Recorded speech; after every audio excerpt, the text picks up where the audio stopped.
1 آپ نے سیکھا ہے جو پچھلی ایپیسوڈ دیکھی ہے، پچھلی جو ایپیسوڈ آپ نے دیکھی ہے، ہم نے سیکھا تھا کہ زبور کی جو کتاب ہے اس میں 5 کتابیں ہیں اور 150 زبور کو 5 کتابوں میں تقسیم کیا گیا ہے۔ اور آج ہم نہ صرف پہلے زبور کو شروع کر رہے ہیں بلکہ زبور کی جو پہلی کتاب ہے ہم اس کو بھی شروع کر رہے ہیں، اور زبور کی جو پہلی کتاب ہے اس کا یہ پہلا زبور ہم نے تلاوت کیا ہے۔ تو اس کے حوالے سے بات کرنا چاہتا ہوں۔ یہ زبور ہمارے سامنے زبور نمبر 1 اور یہ زبور نمبر 2 جو ہمارے ہاتھوں میں ہے، آپ دیکھیں گے ان کے سرنامے پر کچھ بھی نہیں لکھا ہوا۔ باقی زبور آپ کے سامنے آئیں گے، سرنامے پر یا تو سر لکھی ہوگی، راگ لکھی ہوگی، میر مغنی کے حوالے سے لکھا ہوگا، یا کوئی اس کا مضمون لکھا ہوگا، یا لکھا ہوگا مقتام یا مشکیل، یا لکھا ہوگا مزمور، یا کوئی اور سر یا راگ لکھی ہوگی، موسیقی کی کوئی بھی اصطلاح لکھی ہوگی، لیکن یہ ایسے زبور ہیں جن پر کچھ بھی نہیں لکھا ہوا۔ تو اس کے حوالے سے کچھ علماء کا یہ کہنا ہے کہ یہ زبور جو ہیں دیباچے کے طور پر جو ہے پیش کیے گئے ہیں۔ زبور کی جو کتاب ہے اس کے دیباچے کے طور پر یہ دونوں زبور پیش کیے گئے ہیں، اس لیے اس کے شروع میں کچھ نہیں لکھا ہوا۔ یہ ایک خیال ہے۔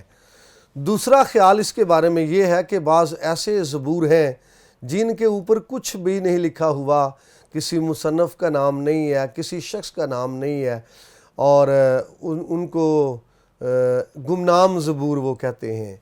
اور تیسری بات جو میں کرنا چاہتا ہوں وہ یہ ہے، پہلے زبور سے لے کر 41 زبور تک مقدس داؤد نے لکھے ہیں، لیکن چونکہ یہ کہا جاتا ہے یہ 2 زبور دباچے کے طور پر ہیں، اس لیے یہاں سرنامے میں کچھ نہیں لکھا ہوا۔ جو ایپیسوڈ پہلے آپ سن چکے ہیں، دیکھ چکے ہیں، وہاں پر میں نے بیان کیا تھا کہ یہودیوں کی کتاب ہے مدراش، اس میں لکھا ہوا ہے کہ یہ جو زبور نمبر 1 ہے اس کے شروع میں اس کے دباچے میں لکھا ہوا ہے کہ جس طرح موسیٰ نے 5 کتابیں، توریت کی 5 کتابیں بنی اسرائیل کو دی ہے، اسی طرح سے مقدس داؤد نے زبور کی 5 کتابیں بنی اسرائیل کو دی ہیں۔ تو یہ زبور نمبر پہلے کے دیباچے پہ لکھا ہوا ہے۔ جی، جو زبور ہم نے تلاوت کیا ہے، اگر ہم اس کو ٹائٹل دینا چاہیں، اگر ہم اس کو ہیڈنگ دینا چاہیں، عنوان دینا چاہیں، اس کو خطاب دینا چاہیں، تو اس کی سٹڈی کے سامنے رکھتے ہوئے اس کو ہم مختلف ٹائٹل دے سکتے ہیں، اور کچھ لوگوں نے یا کچھ تراجم نے اس کو مختلف ٹائٹل دیے ہیں۔ جی، جب ہم 1930 کا ترجمہ جو پروٹسٹنٹ ترجمہ کہلاتا ہے اس کو دیکھتے ہیں تو اس میں اس کی جو ہیڈنگ دی گئی ہے، کمپیوٹرائز ترجمہ جو لیٹسٹ ترجمہ ہمارے ہاتھوں میں ہے، اس میں اس کی جو ہیڈنگ ہے وہ ہے حقیقی مبارک حالی۔ اور پھر 1958 کا جو ترجمہ ہے سینٹ پال بائبل سوسائٹی کی طرف سے 1958 کا ترجمہ ہے، اس میں اس زبور کی ہیڈنگ ہے حقیقی خوشحالی۔ تو ولیم مکڈونل جو صاحب ہیں اپنی تفسیر میں انہوں نے اس زبور کا جو ٹائٹل دیا ہے وہ ہے اچھی زندگی۔ زبور کو جب ہم سٹڈی کرتے ہیں تو یہاں پر راست بازوں کی بات ہے زبور کے اندر، اور شریروں کی بات ہے۔ راست باز کے کاموں کی بات ہے، شریر کے کاموں کی بات ہے۔ تو اس کو ہم جو عنوان دے سکتے ہیں مزید وہ ہے راست باز اور شریر کا موازنہ، راست باز اور شریر کا تقابلی جائزہ، کیونکہ اس میں راست باز کی باتیں ہو رہی ہیں اور جو ہے شریر اس کی باتیں ہو رہی ہیں، اس میں خدا پرست کی باتیں ہو رہی ہیں اور جو خطا کار ہے اس کی باتیں ہو رہی ہیں، اس میں ان کے کردار کی، کریکٹر کی بات ہو رہی ہے، اور ان کی پسندیدگی اور ناپسندیدگی کی بات ہو رہی ہے، اور ان کی پلاننگ کی اور منصوبوں کی بات ہو رہی ہے، ان کی خواہش کی، ڈیزائر کی بات ہو رہی ہے، اور پھر ان کے پھلوں کی بات ہو رہی ہے۔ لہٰذا خوبصورت ٹائٹل جو ہم دے سکتے ہیں، میں بات کر رہا تھا کہ شریر، راست باز کا اور شریر کا تقابلی جائزہ۔ تو چونکہ ہم نے تلاوت کی ہے پہلی آیت کی طرف آئیے، یہاں پر لکھا ہے مبارک ہے وہ آدمی جو شریروں کی صلاح پر نہیں چلتا۔ پہلا لفظ ہے مبارک، یاد کرے یہاں پر کسی شخص کی فیور میں یہ لفظ بولا گیا ہے۔ لفظ مبارک جو ہے یہ عربی زبان کا ہے، اور آپ اس کو عبرانی میں پڑھیں تو یہ بارک ہے۔ عربی زبان میں مبارک ہے، عبرانی میں یہ بارک ہے، اور اس کے دو میننگ ہیں بڑے فیمس جو عام طور پر بیان کیے جاتے ہیں، بولے جاتے ہیں۔ مبارک کا مطلب ہوتا ہے تعریف کرنا، اور اس کے جو دوسرے میننگ ہیں وہ ہے برکت دینا۔ تو یہاں پر جو اردو ترجمے کے اندر لفظ مبارک ہے، ہبرو لینگویج میں یہاں پر لفظ بارک استعمال نہیں ہوا، اس لیے میں اب بارک کی طرف جانا نہیں چاہتا، کیونکہ عبرانی لینگویج میں جو یہاں پر لفظ استعمال ہوا ہے وہ بارک نہیں بلکہ وہ ہے اشیرے۔ اشیرے عبرانی زبان کا لفظ یہاں پر استعمال ہوا ہے اسٹرانگ ڈکشنری کے مطابق، جس کا سیریل نمبر 833 ہے، 833۔ تو وہاں پر اس کے میننگ بلیسڈ اور ہیپینس لکھے ہوئے ہیں۔ لہٰذا یہ ایسا لفظ ہے جو کسی شخص کی تعریف کر رہا ہے، جو کسی شخص کو داد دے رہا ہے، اور یہ ایسا لفظ ہے جو کسی شخص کو اپریشیٹ کر رہا ہے۔ اردو ترجمے میں یہاں پر مبارک ہے، اور اس کے اندر بھی یہ سینس پائی جاتی ہے کہ ایسے شخص کے شاباش، ایسے شخص کے واہ، ایسا شخص زبردست ہے۔ لفظ مبارک کے اندر یہ سینس موجود ہے، اور ایسے شخص کو مبارک کہا گیا ہے جو شریروں کی صلاح پر نہیں چلتا۔ یہ پہلی آیت ہے، یہی ہم نے پڑھی ہے۔ ایسے شخص کی تعریف کی جا رہی ہے۔ یہ جو مبارک لفظ ہے اردو ترجمے کے اندر، چونکہ میں نے آپ کو بتایا یہ عربی زبان کا لفظ ہے، اور عربی سے اردو نے مستعار لیا ہے، اور اردو ترجمے کے اندر جو مبارک لفظ ہے یہ کسی شخص کو اپریشیٹ کرنے کی میننگ دیتا ہے، کسی شخص کو بابرکت کہنے کی میننگ دیتا ہے، اور کسی شخص کی خوشحالی کی بات کرتا ہے۔ تو یہاں پر یہ مبارک کا لفظ ایسے آدمی کے لیے استعمال ہوا ہے جو واقعی تعریف کے قابل ہے اور قابل تعریف ہے، واقعی جس کو شاباش دی جائے۔ اور یہ مبارک کا لفظ اردو ترجمے کی بات کرنا چاہتا ہوں، بائبل کے اندر کئی مرتبہ یہ استعمال ہوا ہے، ہزاروں مرتبہ یہ استعمال ہوا ہے، عہد عتیق میں بھی اور عہد جدید میں بھی، اور کئی مرتبہ یہ ان معنوں میں استعمال ہوا ہے کہ کوئی شخص جو ہے وہ بابرکت ہے، ان معنوں میں استعمال ہوا ہے، کسی شخص کو خدا نے بلیس کیا ہے، ان معنوں میں استعمال ہوا ہے، کسی شخص کو خدا بلیس کرنا چاہتا ہے، ان معنوں میں استعمال ہوا ہے۔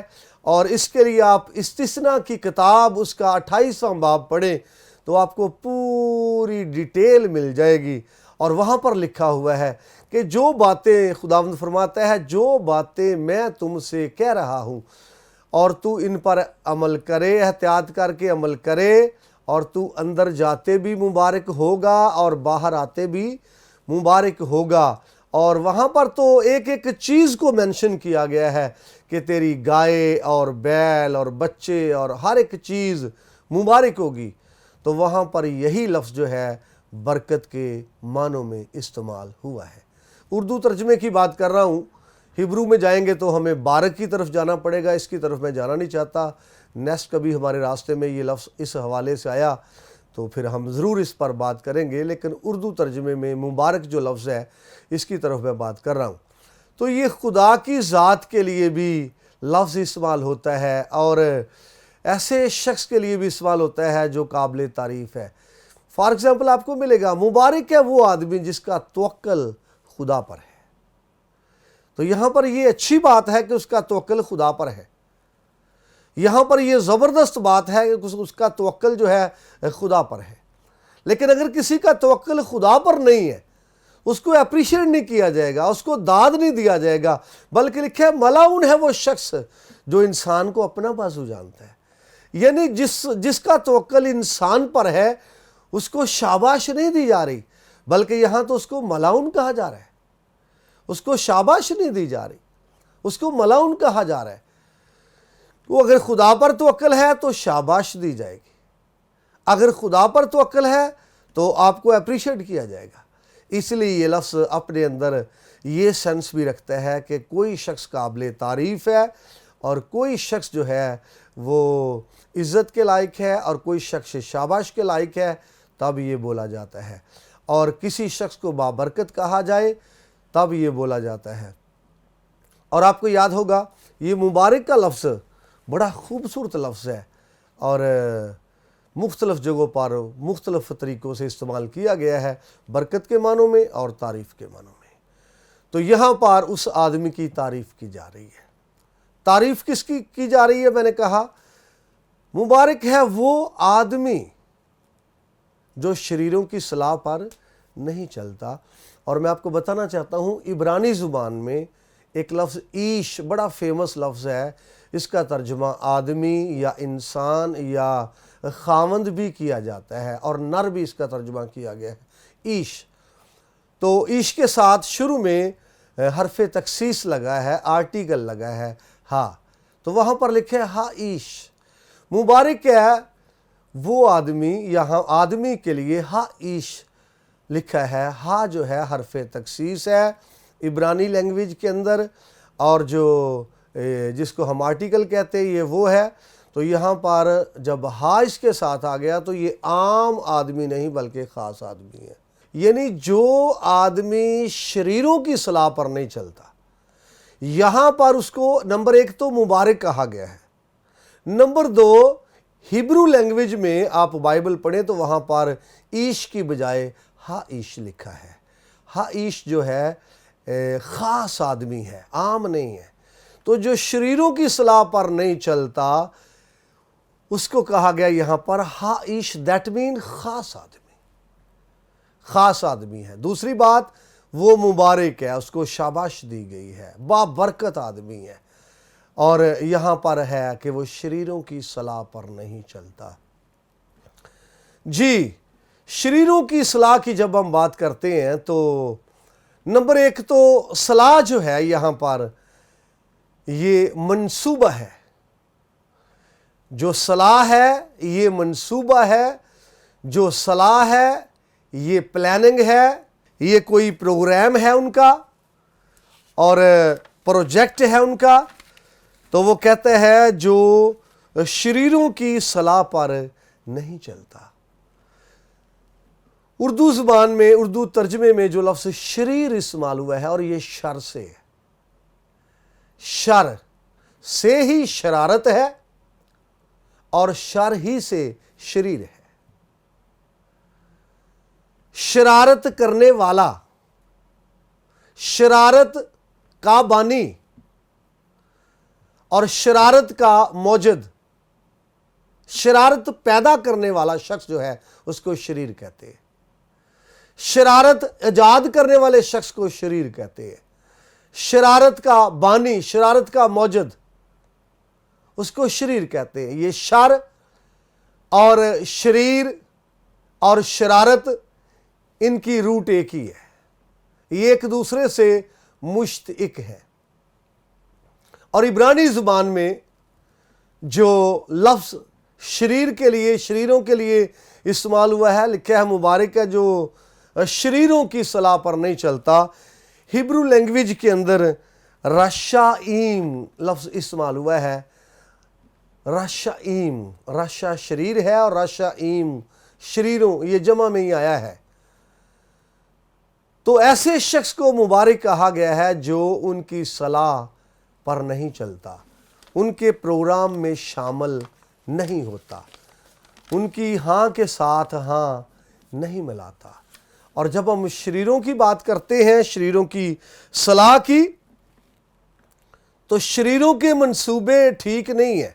میں آپ کے سامنے حوالہ آپ کے ساتھ پڑھنا چاہتا ہوں. یہ امثال کی کتاب اس کا 6 باب اور 14ویں آیت. امثال کی کتاب ہے, اس کا 6 باب ہے اور 14ویں آیت آپ کے سامنے پڑھنا چاہتا ہوں. یہ بات شریر کی ہو رہی ہے. اگر آپ سیاق و سباق پڑھیں تو آپ کو پتہ چلے گا یہ شریر کی بات ہو رہی ہے. آپ 12ویں آیت سے پڑھیں تو یہ 14ویں آیت میں ہے, اس کے دل میں کجی ہے, وہ برائی کے منصوبے باندھتا رہتا ہے. یہ شریر کی بات ہو رہی ہے, برائی کے منصوبے باندھتا رہتا ہے. ایک اور بات کرنا چاہتا ہوں, یہ بے شک ہے تو 18ویں آیت میں, لیکن سیاق و سباق کے لیے میں آپ کے ساتھ مل کر 16ویں آیت سے پڑھنا چاہتا ہوں. 6 چیزیں ہیں جن سے خداوند کو نفرت ہے, 7 ہیں جن سے اسے کراہیت ہے. اونچی آنکھیں, جھوٹی زبان, بے گناہ کا خون بہانے والے ہاتھ, برے منصوبے باندھنے والا دل. یاد کریں, شریروں کے منصوبے کیسے ہو سکتے ہیں؟ بھئی جو شخص ان میں شامل نہیں ہوتا اس کی مبارک حالی کی بات ہو رہی ہے. جو شخص شریروں کے منصوبے میں ان کی ہاں کے ساتھ ہاں نہیں ملاتا, ان کی مبارک حالی کی بات ہو رہی ہے.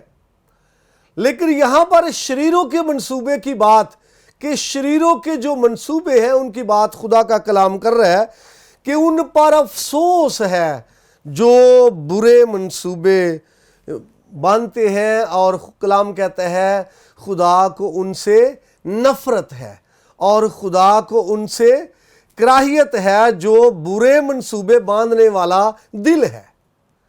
6 چیزیں ہیں جن سے نفرت ہے, بلکہ 7 ہیں جن سے اسے کراہیت ہے. اور یہ شریروں کے منصوبے برے منصوبے ہوتے ہیں, ان سے خدا کو کراہیت ہے. یہاں پر پروگرام کا جو ٹائم ہے وہ ختم ہو رہا ہے, تو آپ دیکھتے رہیے PMI TV. آپ کی خدمت میں دوبارہ نیکسٹ ایپیسوڈ کے ساتھ حاضر ہوں گا.